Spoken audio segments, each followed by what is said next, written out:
Hello and welcome to the Feeling Good podcast. I am your host, Fabrice and I, and joining me here in the Marilyns studios is Dr. David Burns. Hi, David. Hi, Fabrice. Dr. David Burns has been a pioneer in the development of cognitive therapy, and he is the creator of the new TEAM-CBT. He is the author of Feeling Good, which has sold over 5 million copies in the United States and has been translated into over 20 languages. He is an emeritus adjunct clinical professor of psychiatry at the Stanford University School of Medicine. Welcome to episode 116 of the Feeling Good podcast. We are doing a little bit of a special topic today, and we have a guest with us who can enlighten us, hopefully. We're going to be talking about religion and spirituality and how that fits with psychotherapy. Before we dive into this, David, I think you had a few announcements for your upcoming workshops. Oh, thank you, Fabrice. Yes, I almost forgot. I've got them right here. I have some upcoming workshops for those of you who are interested in some further training. On November 29th and 30th, 2018 in San Francisco, I'll be doing a 2-day workshop, Treat Anxiety Fast. This is powerful, drug-free treatment for anxiety and worry, actually for all of the anxiety disorders.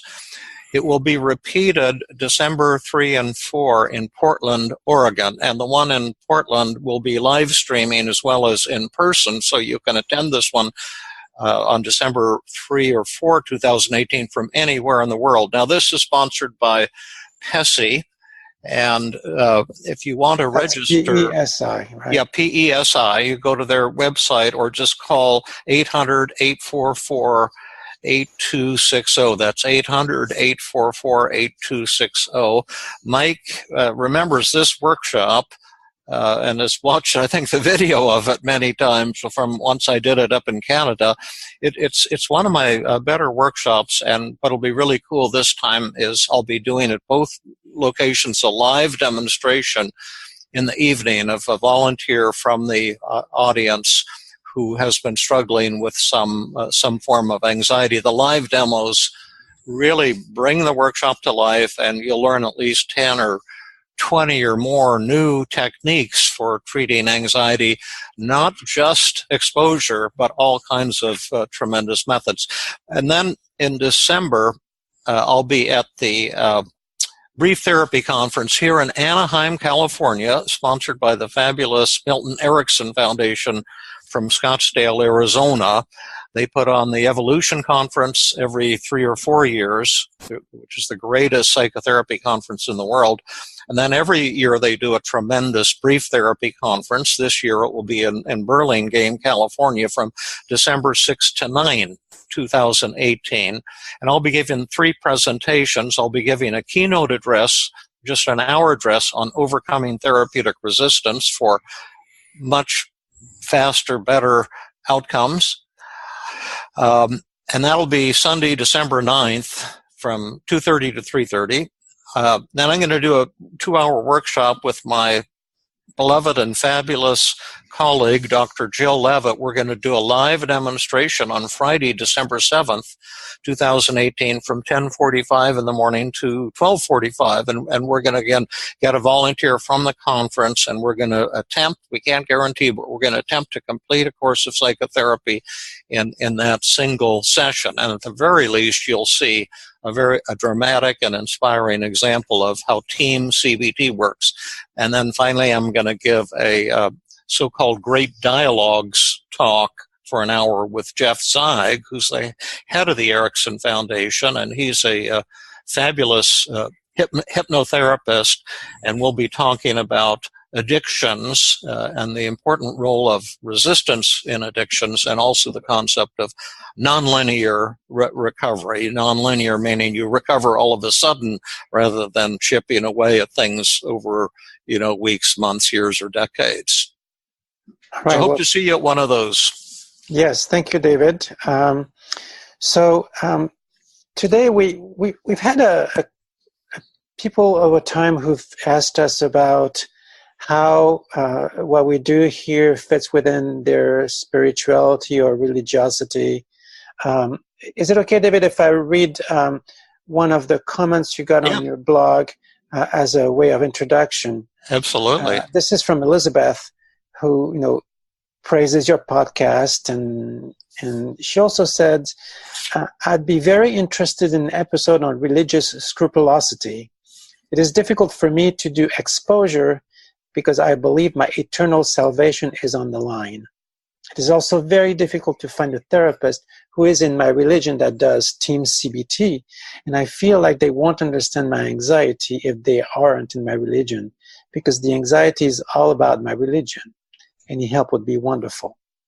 And so to treat this topic, we have with us, live from Canada, Mike Christensen, who is one of David's top students. And I have never met Mike, so this is the first time. Hi, Mike. Hi, Fabrice. And I'm going to ask you, Mike, if you could give us a brief introduction for our listeners. Who are Fabrice, you? It's an honor to be here. I kind of feel like I know you, as I've listened to the podcasts numerous times and prescribed them for a lot of people. So hearing your voice is very familiar. And I've been kind of begging David to let me on the Feeling Good podcast. And finally I said to him, I'll do it for free. And he said, well, I think you're ready now. And this is the Big Bucks podcast. Yeah, right. I've had the privilege of learning and working with David. Every time he comes to Canada, I kind of impose myself on him and ask him if I can help him out with his intensives, and been training with the people at the Feeling Good Institute pretty intensively over those 5 years. I was first introduced to David's work in 2006 when I was going through a bit of a difficult time myself, and I had a very wise physician had seen David speak and suggested I read the book Feeling Good.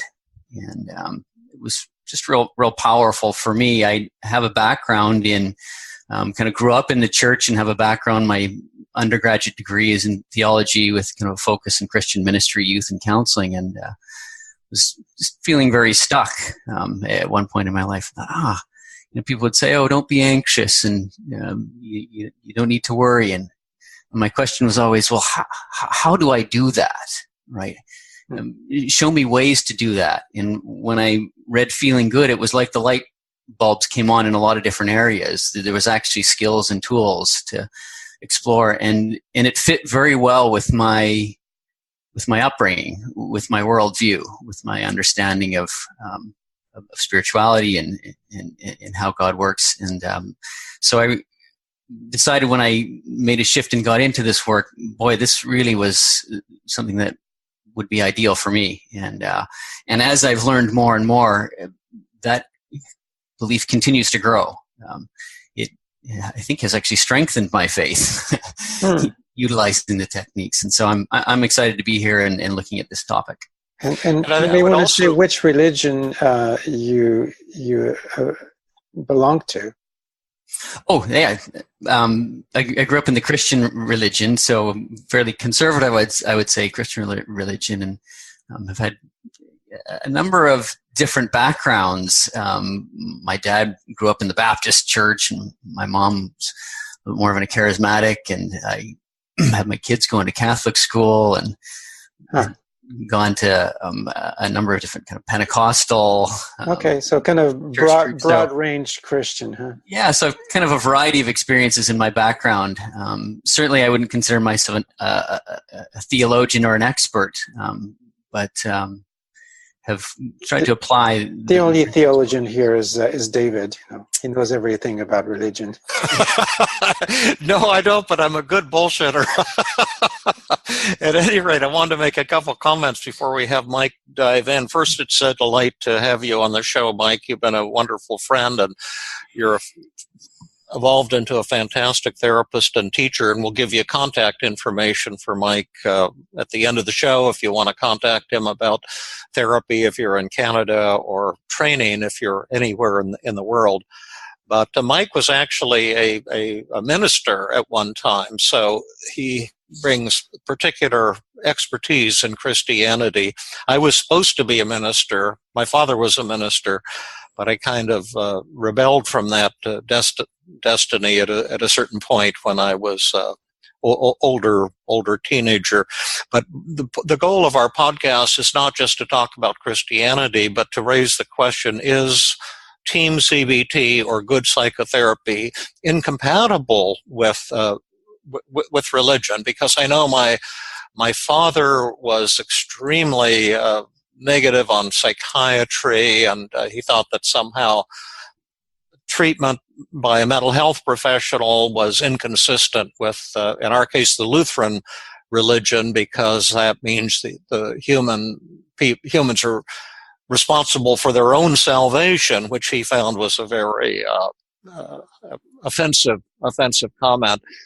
So that's why I'm so thrilled to have you on the show to talk about not only the fantastic overlap between all forms of spirituality and what we do in TEAM-CBT, but also to expose some of the myths of people who perhaps wrongly believe that their religion would interfere with good treatment and going from anxiety or depression or troubled relationships or addictions to great joy and recovery. Well, I just love what you're saying, David, because those are some of the real difficult challenges and questions I wrestled with along the way, and hopefully we can bring some measure of light to that, and likely raise more questions as well. Team is all about getting feedback, and boy, we'd love to hear more feedback on that. I'd love to hear those questions, and that critical thinking is just so valuable to us. When we did the live sessions with Marilyn, I think that goes back to episode 49.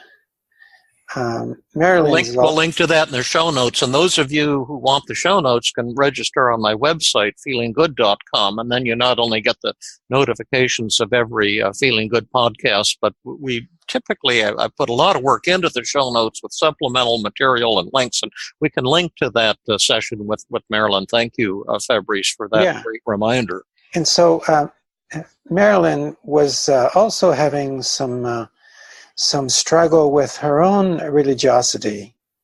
And a lot of people have resonated with that. I'd like to read an excerpt from a letter that you received, David, from Kent, who was referring back to that session with Marilyn. And Kent wrote, I have struggled with faith all my life. In this last year, I have struggled with terrible insomnia and so much guilt and anger. I went to seminary for 8 years. This only added to my feelings that I, quote, should be closer to God, more selfless, holy, etc. If I was a truly spiritual person, I wouldn't be struggling with doubt, anger, or fear. It's a long story, but so much in my life fell apart a year ago that my body just couldn't take my attempt at keeping everything all together. I never fought the ideas in my head. Why would you fight the truth?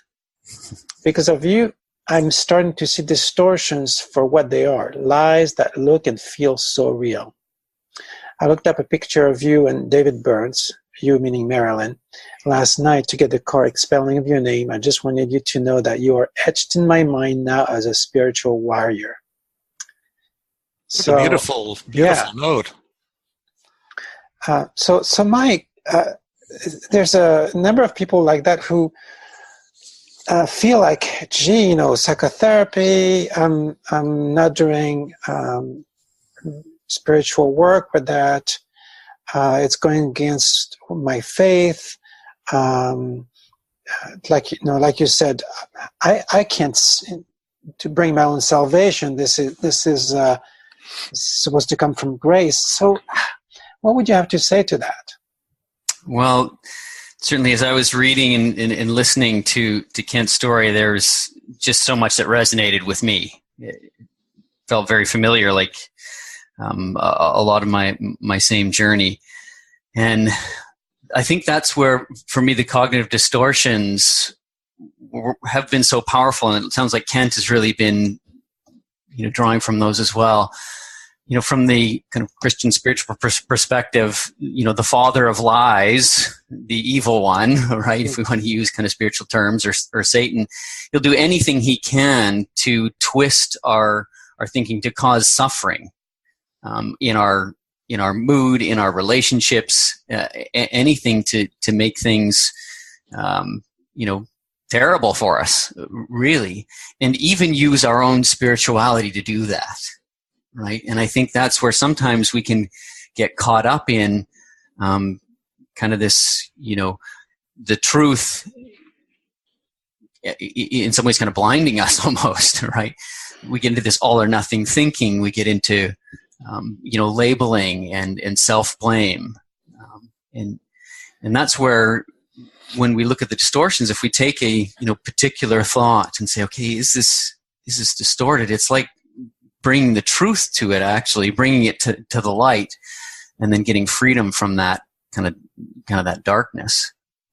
The idea behind Christianity, and is that the truth will set you free? Is that Old Testament or New Testament? That's New Testament. New Testament, yeah, and that's also the basis of cognitive therapy. That the truth will set you free. That when you're suffering with depression and anxiety, you're fooling yourself with these distorted thoughts, and when you crush those thoughts and look at things more realistically, your depression and anxiety disappear, and you're flooded with joy. So I love what you're saying there, Mike, and also the idea that you mentioned at the top of the show, Fabrice, that this fellow, I think Kent, was inspired by Marilyns' podcast, because she was diagnosed, for those who don't recall it or haven't heard it, with stage 4 lung cancer unexpectedly by her doctor, and it just happened all of a sudden. She'd never been a smoker.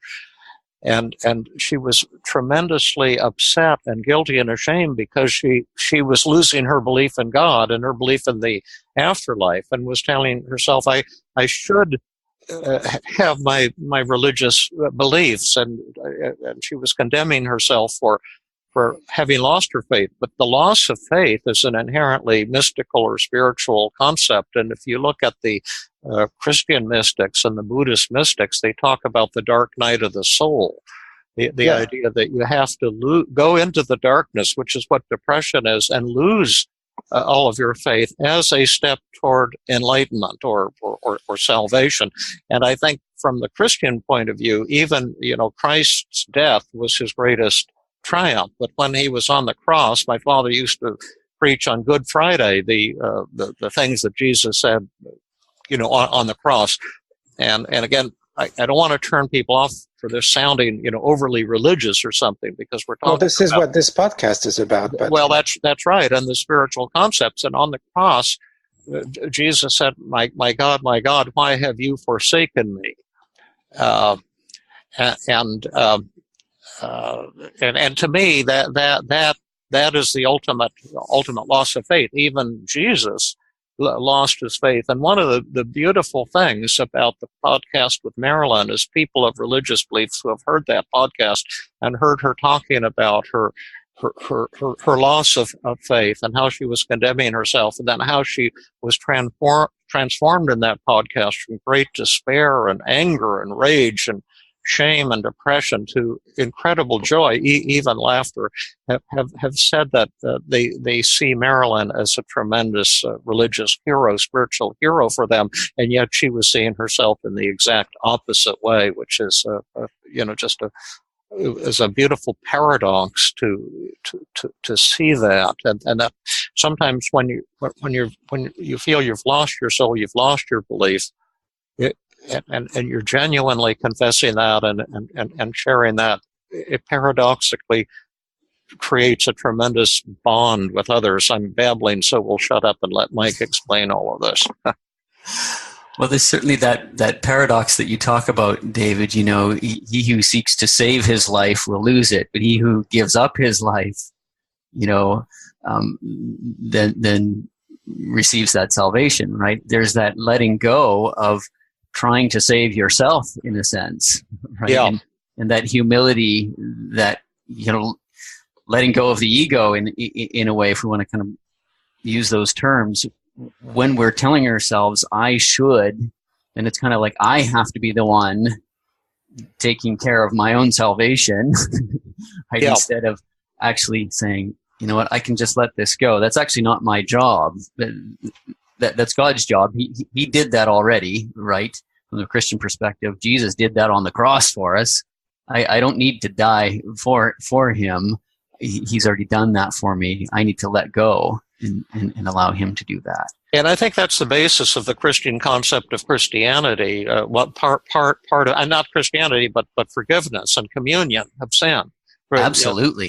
And the idea that you can't save yourself, that we're inherently defective.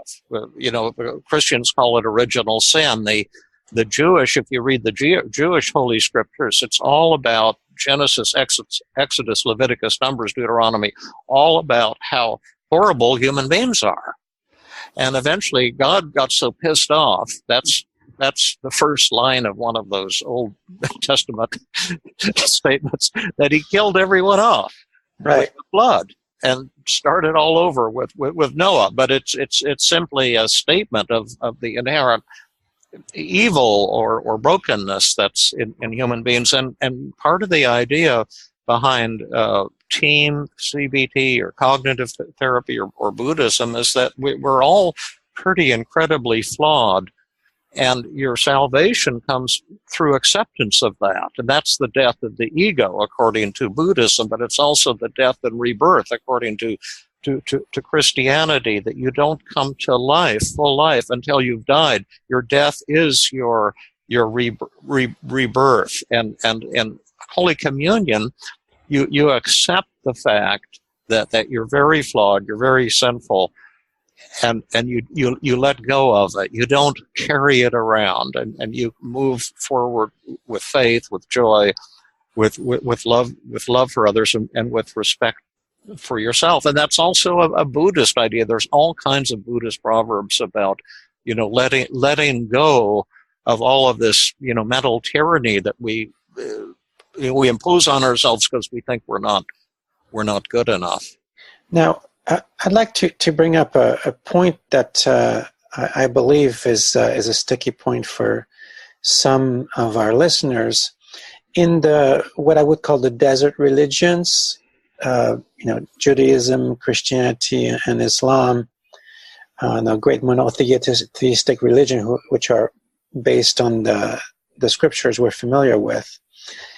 I think there's a sense of mortification, like we're supposed to suffer, and not suffering would be unholy, that we have to punish ourselves eternally, and then wait for grace, you know, if we're lucky.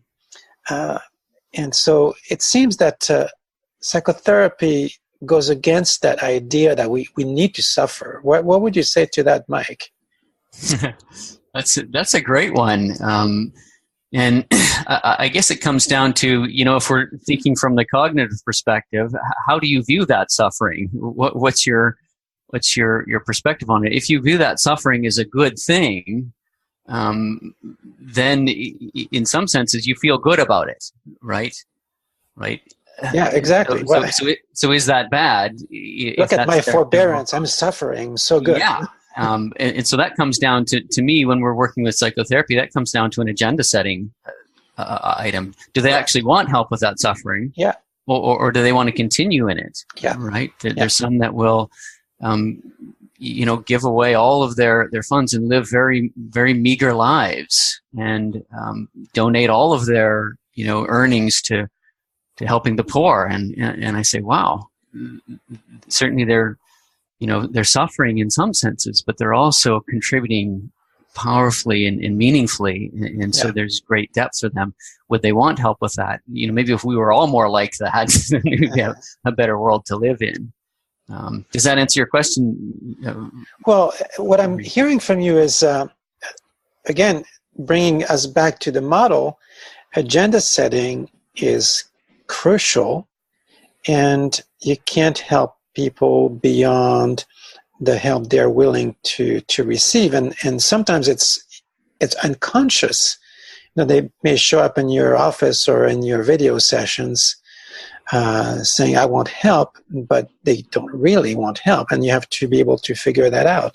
So for some people, this suffering or mortification or simply staying with the status quo fulfills how they see themselves within their own faith. One of the beautiful things about TEAM is tools to help people like that, because the version of it that we see so often is perfectionism, and that people are kind of determined to keep beating up on themselves, and I'm no good, and I'm a failure, and I'm unlovable, and I should be better. And behind that is often the idea that some wonderful thing is going to happen if I beat up on myself enough, I'll eventually achieve, perfection or some kind of great thing. And we see that resistance to change in pretty much every depressed individual. And one of the beautiful things about TEAM is paradoxical agenda setting that you're referring to, Mike, where you can help the person suddenly let go of that resistance and then change very rapidly. But the idea of gospel means good news. That's what Christianity is about, presumably, not about so much about endless suffering. And the way I see suffering, and perhaps the way the Buddha did also, is that there's, healthy suffering and unhealthy suffering. And, it may sound trivial, but when I lost my dear cat, Obi, and people are going to hate me, they don't like cats. I think this is a trivial example, but I really loved my cat, Obi. And when he was killed in the middle of the night, it was a great loss for my wife and for myself. But that sadness, those tears, that's what you want, but I want to feel. But the suffering of the patients who come for therapy is depression and anxiety disorder is caused by thoughts that are distorted. And that's unhealthy learning. And one of the great things about team therapy and cognitive therapy before team therapy is you can change the way you feel by learning to look at things more realistically and getting in touch with the truth. But religion can interfere with good therapy. And you mentioned an example you wanted me to share, Fabrice. I'll state it just briefly. Then you guys can comment on this too. But a young man had developed OCD. He wrote to me from Argentina, and he had severe depression and OCD. And OCD is you have obsessions and then compulsive rituals. And the form of OCD he had was actually fairly common. But he started having pornographic fantasies of Jesus having sex with the Virgin Mary in all the positions of the Kama Sutra. Right. And and this was plaguing him, and he felt like he's going to burn in hell, and he's struggling to stop having these pornographic fantasies in his mind. Now, the problem with OCD and all forms of anxiety is the attempt to escape from the anxiety or to control it. It causes it to get worse. In fact, most experts in exposure therapy or behavior therapy say that attempt to control your symptoms is the cause of all anxiety, and that one of the crucial tools is exposure. And so I told him that I had many tools that he would love, that would be very helpful to him. But one tool he'd have to do is cognitive flooding, that he would have to fantasize intentionally Jesus having sex with the Virgin Mary and do it until he got bored with it and the thing totally lost its excitement. Well, he didn't want to do that. And of course, no anxious patient wants to use exposure because they think something terrible would happen. And he thought if he did this, he would burn in hell.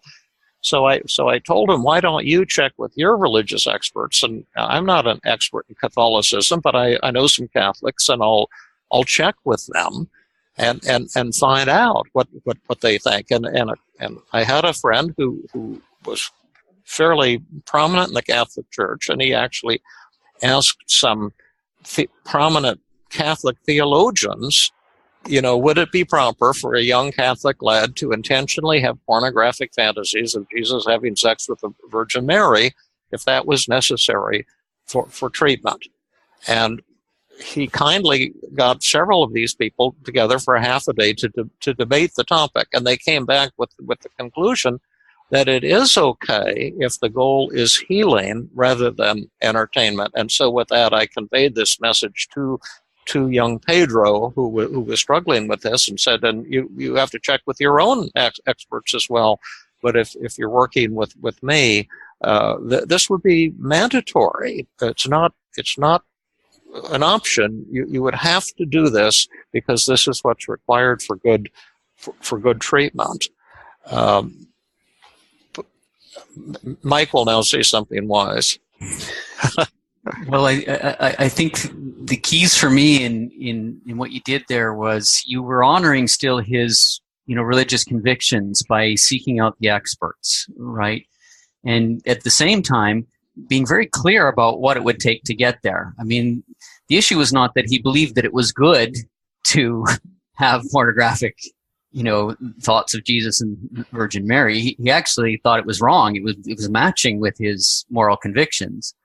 It was just the power that those images had over him, and he needed to defeat those powers. And so I like how, you can match both. You want to get that team in a sense of experts on board with you. That's great. We've got another question for you that I get all the time, and you probably get, and you wrote a little bit on it here. One of the cognitive distortions is called should statements. Oh, yeah. And, a lot of the misery in the world results from should statements.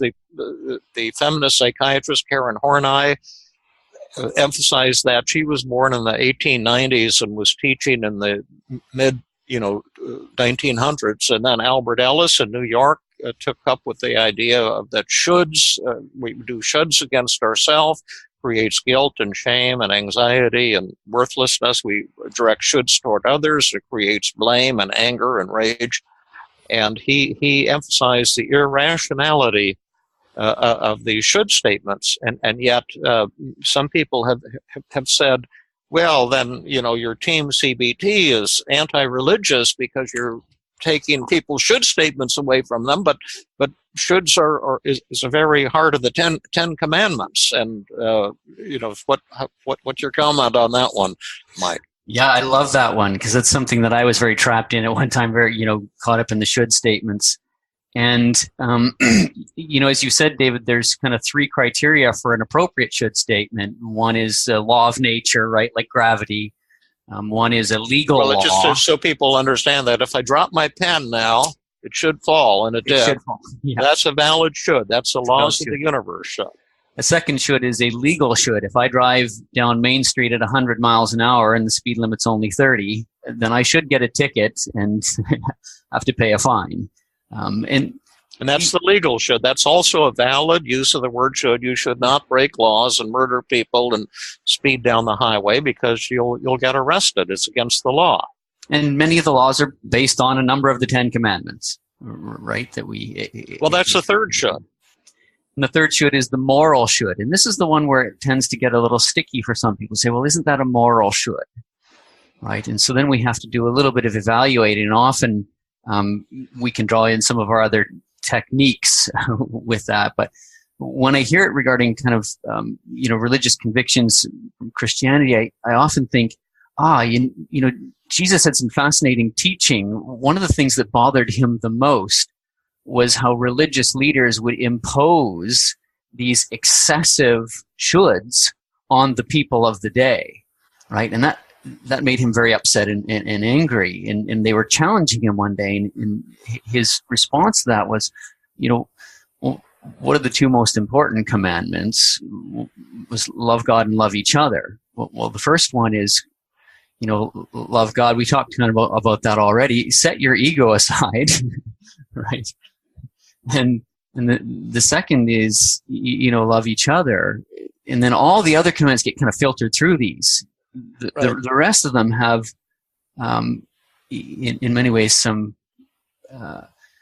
what's the principle behind the law, that we should be adhering to. And I think sometimes we get into the letter of the law. You know, Jesus also said, if your right eye causes you to sin, you need to gouge it out, in the context if you're thinking lustfully about another woman. Well, if you take that literally, pretty much most Christian men will be walking around with one eye missing.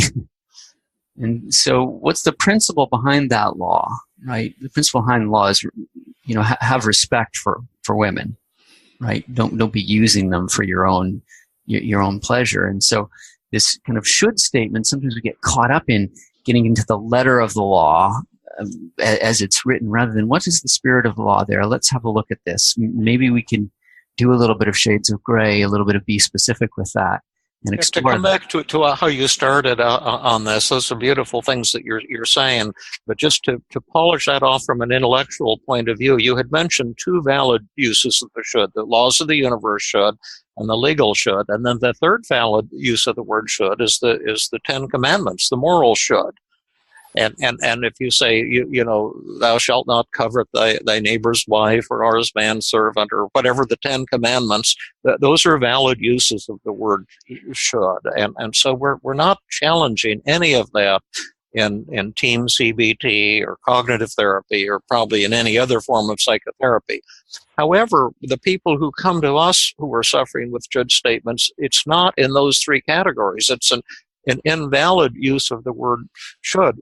For example, a colleague came to me for treatment because she had a number of children, but one of her sons had a severe learning disability, and comes from a very high achieving home, and her husband is high achieving, and she's high achieving, and they have multiple degrees, and they're, you know, doing great, well off financially. But one of their boys he has trouble, severe impairments, and so they've showered him with tutors, special schools, but it's a biological problem that he has. And she went to the school where the parents come in, and all the kids had their artwork on the wall, and she saw her son's picture that he had drawn. It was very primitive.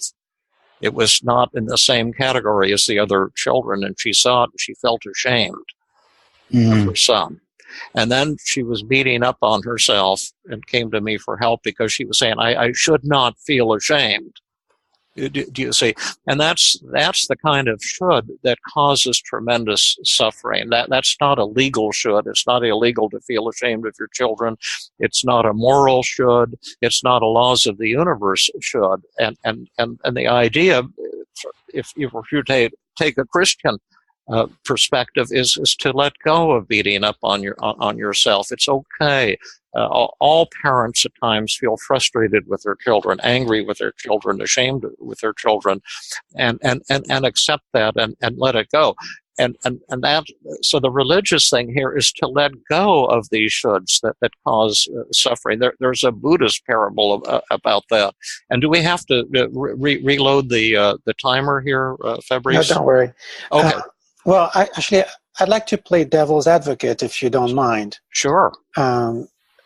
For number one, because one of the moral shoulds is thou shalt honor thy father and mother, and a number of people have this anger toward their parents that they should not have, and that causes great anxiety for them.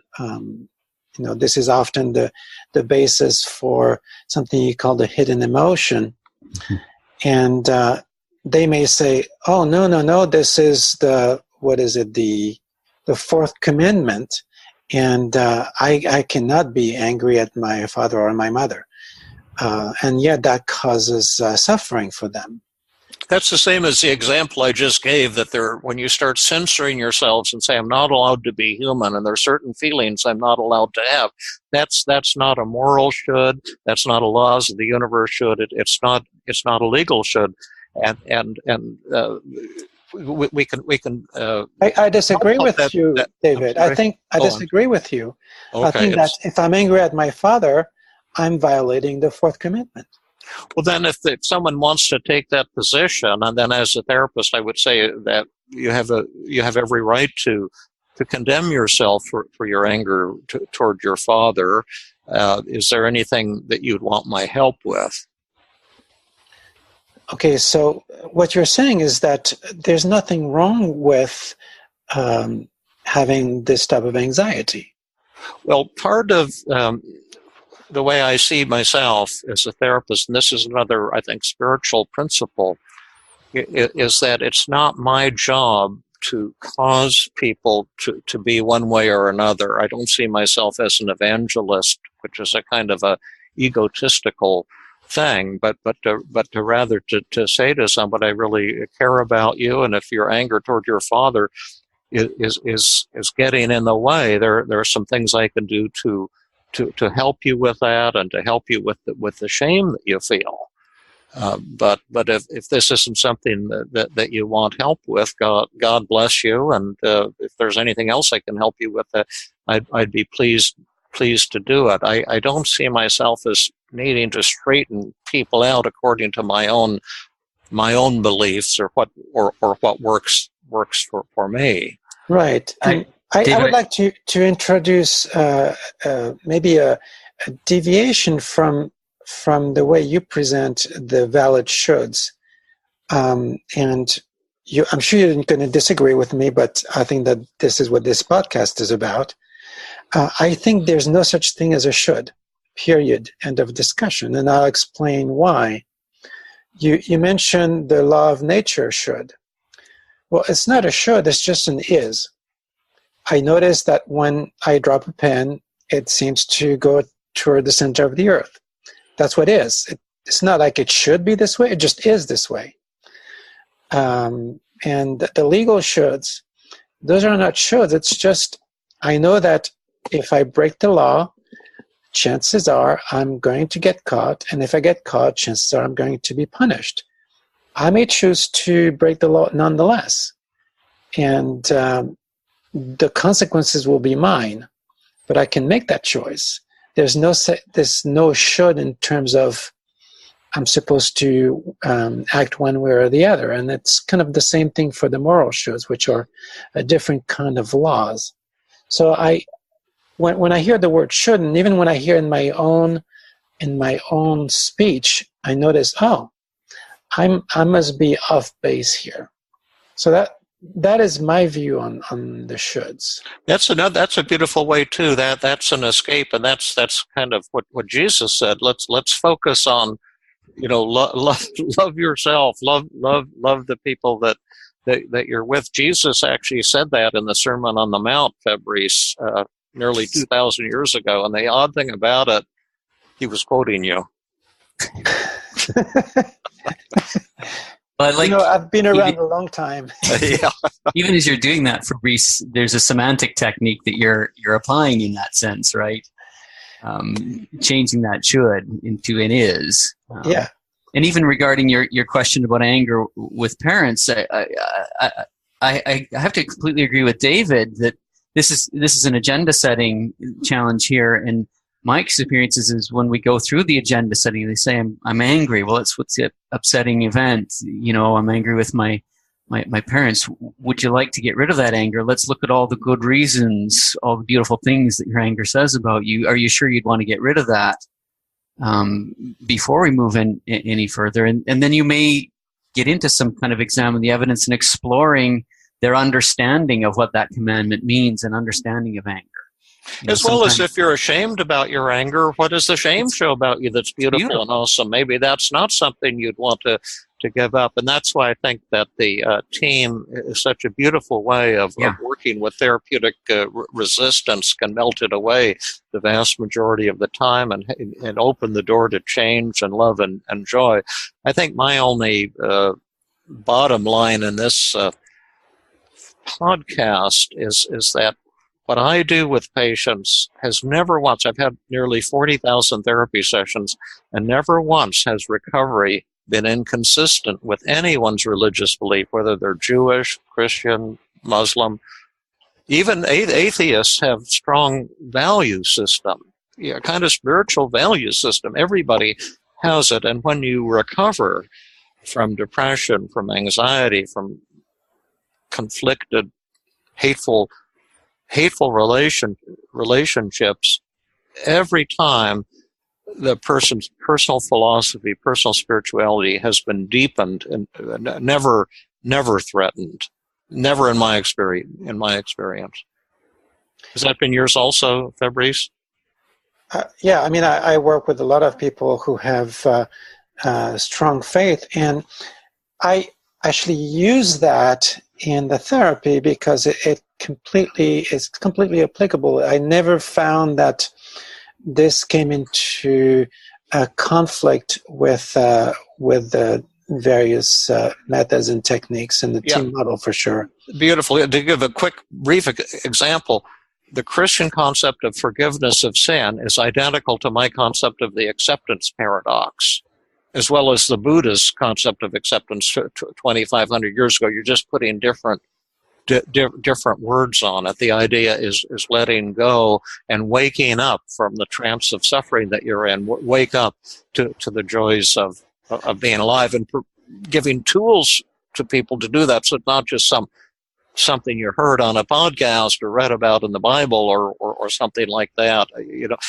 In fact, the whole interpersonal therapy again is a very much of a religious thing, and it's a Buddhist thing.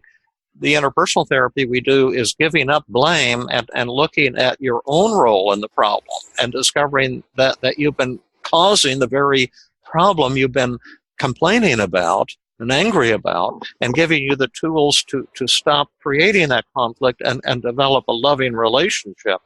And that's that. I mean, there's a lot of biblical passages about exactly that. It's like taking out the something or other in your own eye, rather than complaining about the splinter in someone else's. And I never understood those splinter in the eye analogy. Seem weird, but the log out of your own eye. Yeah, I think it says in the Bible, when you condemn another, you condemn yourself. When you blame another, you condemn yourself. And this is projection. Yeah. Because we see out there what we have in here. Yeah. The disarming technique to me is just such a powerfully, aligned concept, right? That paradoxical nature.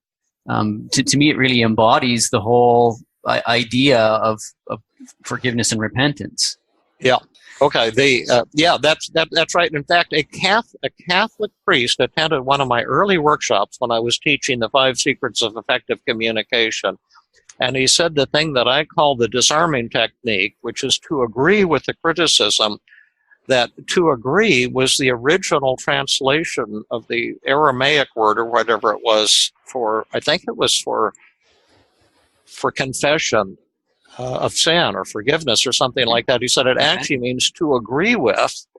And so the disarming technique is when someone criticizes you, you see the truth in it.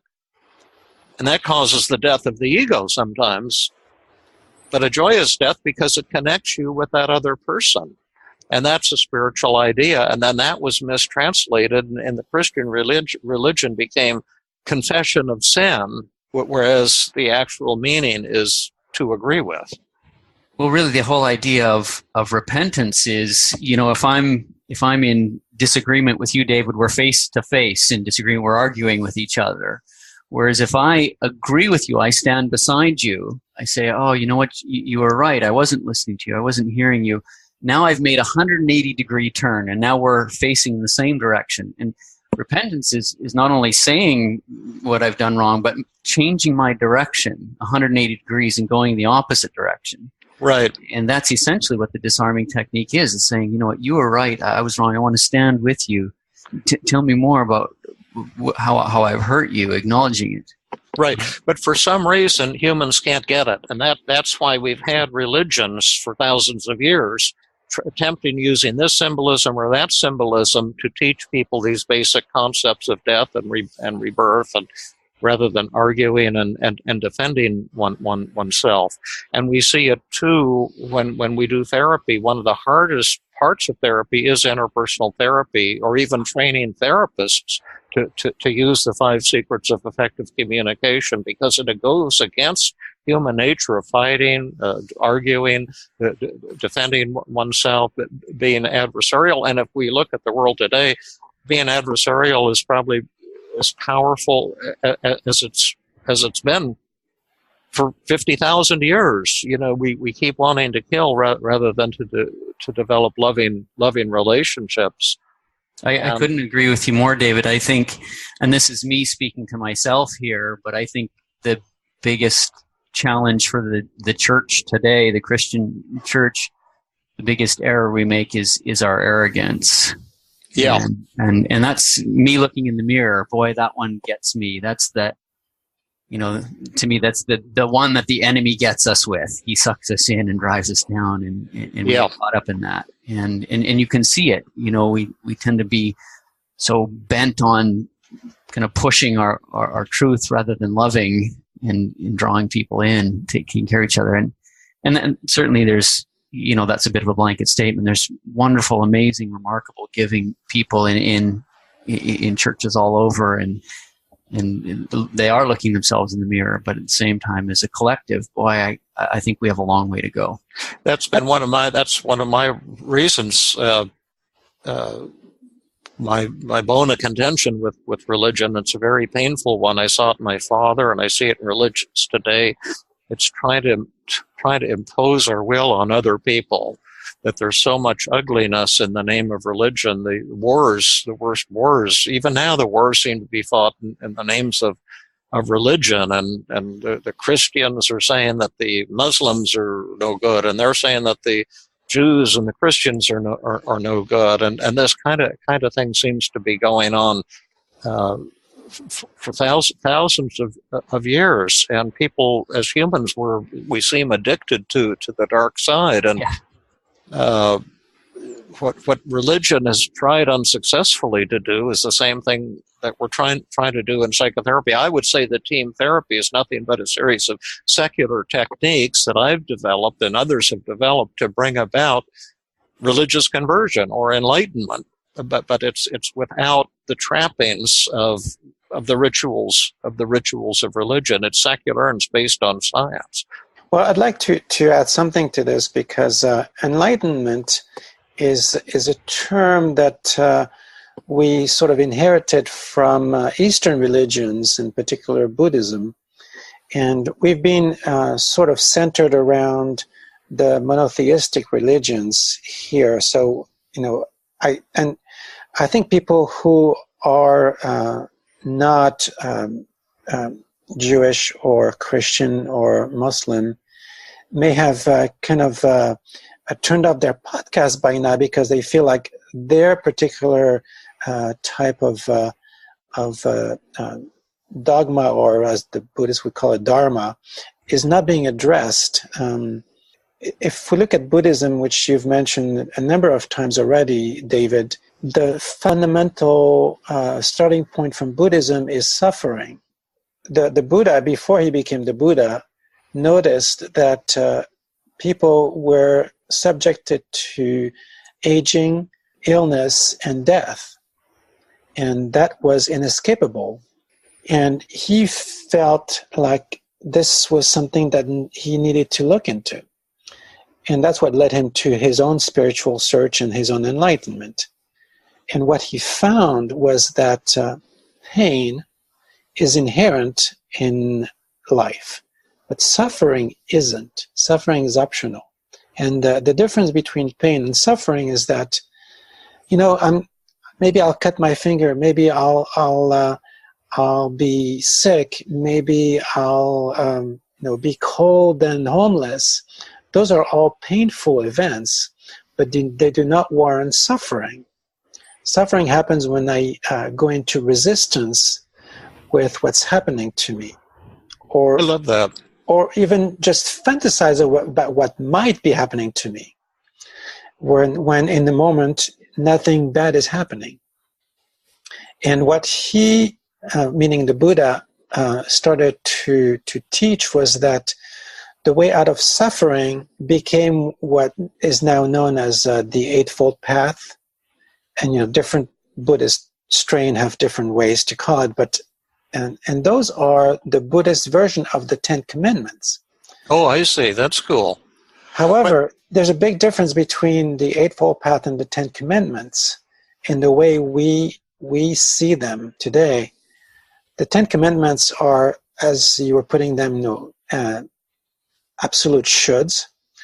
The Eightfold Path is simply, well, you can stay in your suffering. That's your agenda setting part. But if you want to get out of suffering, this is how you go about it. And so you start prescribing, right view, right action, right speech, right livelihood, and so on. They're precepts, but they're not shoulds. Oh, beautiful. It's just, if you want to be happy, do this. But if you don't want to be happy, that's perfectly fine. Yeah, that's cool. I used to teach at a Mennonite hospital in Lancaster in the Amish country. I went up 10 times to give half-day workshops to the staff, and it was a beautiful hospital, and the people were really neat. It was a very spiritual hospital, but they wanted to learn what was then, I was still calling cognitive therapy, so I went up and gave them 30 hours of training. And interestingly, on the last day, I was talking about the integration with spiritual beliefs. That one of the neat things about what I was teaching them, I've said it will enhance any religious path, Christianity, Jewish, Muslim, even Buddhism. It's very rooted in Buddhist thinking as well. And some of them took real umbrage to that.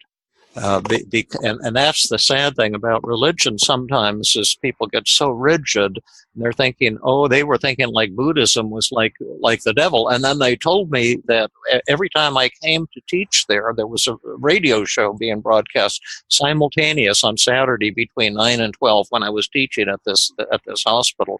And the radio host was a very conservative religious individual, and he would say things like, the snake has come to town again. Because I was talking about sometimes the overlap with religions, including Buddhism. And that was my father was like that a little bit too, that if it's different, it's bad. And it's that condemning quality of religion that was very painful for me growing up, and still creates feelings of pain and anger and rage, really. If I could add one more thing, one religion we have not talked about, which is followed by, close to 1 billion people, given that many people in India are Hindus, is Hinduism. And Hinduism is also promoting their own version of enlightenment. They call that moksha or liberation. And what that means in that context is the realization that we have no self. Oh, wow. And Buddhism is also similar to that, but you see that you are the entire universe and there's no separation, and that all separation is illusory. It's created by what they call Maya, the great illusion. And so when you talk about ego death, that is what moksha is in Hinduism. So we use the term ego in a rather loose manner, but in this particular context, it is the sense that we are a individual, separate, and temporary mortal entity. That's something I think Buddha must have then picked up from the people he learned from, because that was also a Buddhist idea that all suffering results from the illusion of separateness, that we're separate from others. And that's all, in team therapy, that's the whole basis of relationship conflict, is the idea that you're separate from the other person who's doing something to you, and you're a victim, and the other person is to blame. And it's that perception that is the cause of nearly all, marital failure, international conflict, most conflicts results from that. So what we're doing again is just, my relationship journal is just a high-speed way to bring about that form of enlightenment. It's a secular tool, and you can achieve enlightenment with it. Almost anyone in 15 minutes. You don't need to spend years of meditation to come to this incredible insight. However, the death of the ego is very painful there. It's going to be a painful 15 minutes because you're going to see something for the first time, that you're not separate, that you're actually creating the problem with your husband, with your wife, with your father, mother, partner, son, daughter, whoever. The very thing that you're seeing yourself as a victim, that's your actual creation.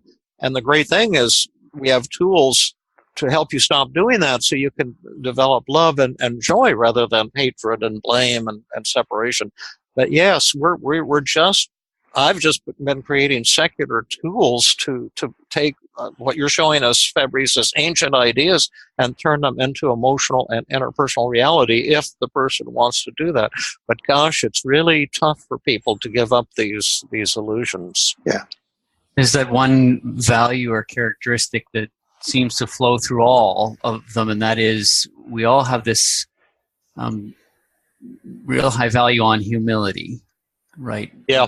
That humble approach where we let go of our, you're so right, Fabrice, we kind of toss the word around, we let go of the ego, and where we have our pride get in the way. Or you ever see that movie, The Devil's Advocate, Mike or Fabrice? I don't think I have. I don't think so, no. Oh, one of my favorite movies is some famous movie star. It's probably 30 years old, but it's all about ego and how it's an amazing movie. How we get hooked over and over again by ego. We're trying to get so humble, and we start thinking how humble we are and how wonderful that is, and then all of a sudden we're hooked right back into the same thing. But yes, yeah. It's one of the things I love, I think, about TEAM that drew me into it as a therapist is, we get feedback in every session. Oh, yeah.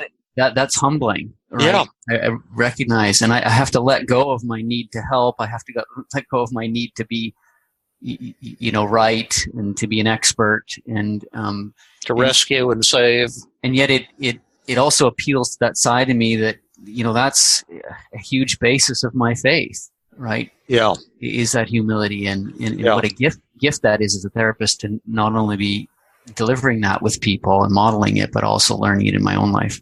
I think TEAM is, we probably got to close here, but I think TEAM is a radical departure from other schools of therapy, the ones I was trained in, from that point of view, because in other schools of therapy, the therapist is the expert. You make diagnoses of what's wrong with the person, and then you correct what's wrong with them using your pills or your psychotherapy. And in TEAM, it's really different.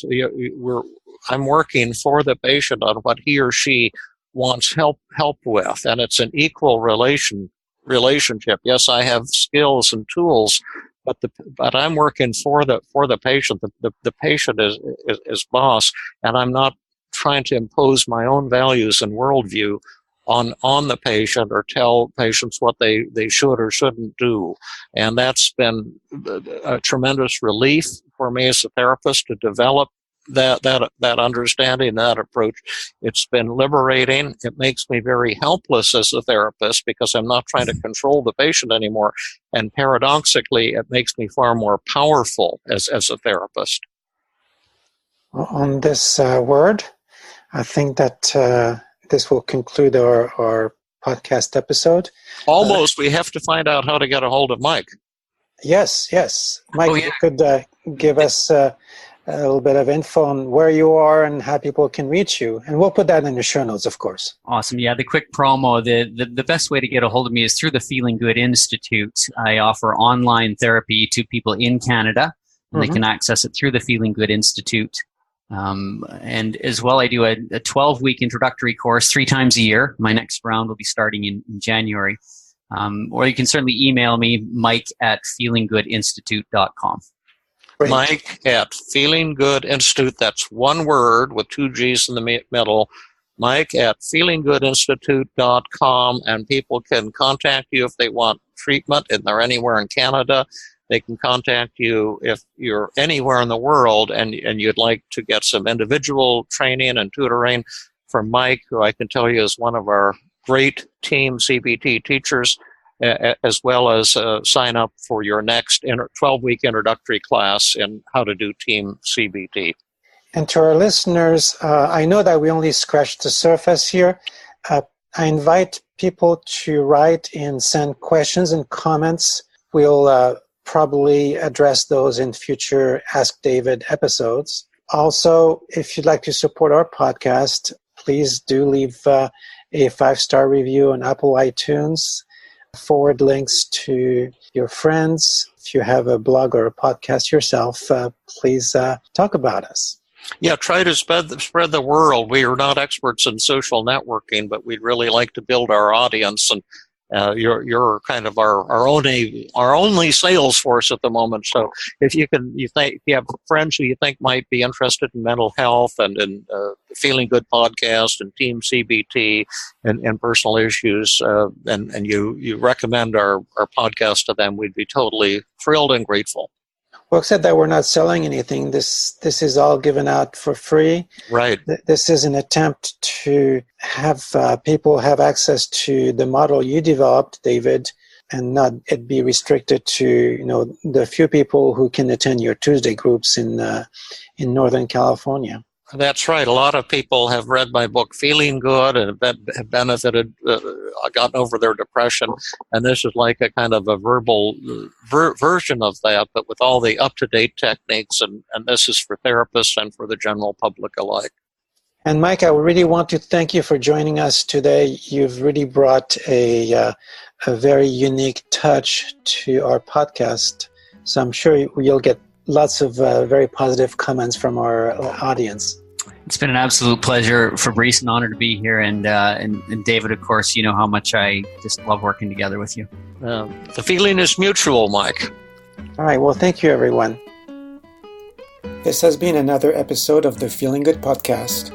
For more information, visit Dr. Burns' website at feelinggood.com, where you will find the show notes for this podcast under the blog page, and where you can leave your comments and questions.